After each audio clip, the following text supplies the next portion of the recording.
নিয়মনীতির তোয়াক্কা না করেই চাঁদপুরে ফসলি জমি থেকে মিনি ড্রেজার ও বেকু দিয়ে মাটি কাটা হচ্ছে। প্রভাবশালীদের হস্তক্ষেপে প্রশাসনের নাকের ডগায় চলছে মাটি কাটার মহা উৎসব। ভুক্তভোগীরা বিভিন্ন সময় অভিযোগ দিলেও মিলছে না প্রতিকার। তবে প্রশাসন বলছে অভিযান অব্যাহত রয়েছে। মোহাম্মদ ফাহাদের প্রতিবেদন, জানাচ্ছেন তাহসিন তারিন।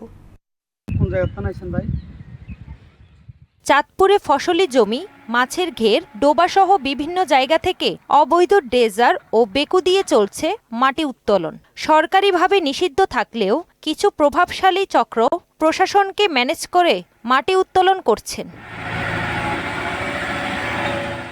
শুধু দিনে নয়, রাতের আধারেও মাটি কাটা হচ্ছে।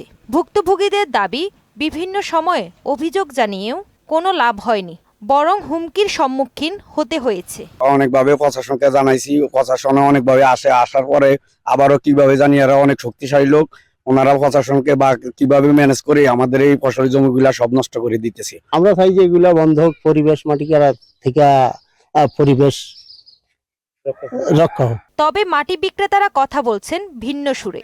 সবাইকে ম্যানেজ করেই নাকি নিজেদের জমি থেকে নিজেরাই মাটি কাটছেন। আগে অবৈধ আসলে অবৈধ না, গৃহস্থের মাটি, গৃহস্থ সবকিছু এত একটা হুরাইয়া আরেকটা বরে। আমি আমার জায়গায়, আমার এই জায়গাও আমার, ওই জায়গাও আমার, একটা বরাট করি একটা বাড়ির ব্যবস্থা করতে আছি। তহসিলদার টাকা পয়সা দিতে ম্যানেজ করে আমাকে চালাইতে হয়। এই বিষয়ে জেলা প্রশাসক বলছেন, বিভিন্ন সময় প্রশাসন থেকে অভিযান পরিচালনা করা হচ্ছে এবং তা অব্যাহত থাকবে। এটা নিয়ে আমরা প্রতিনিয়তই অভিযান করেছি।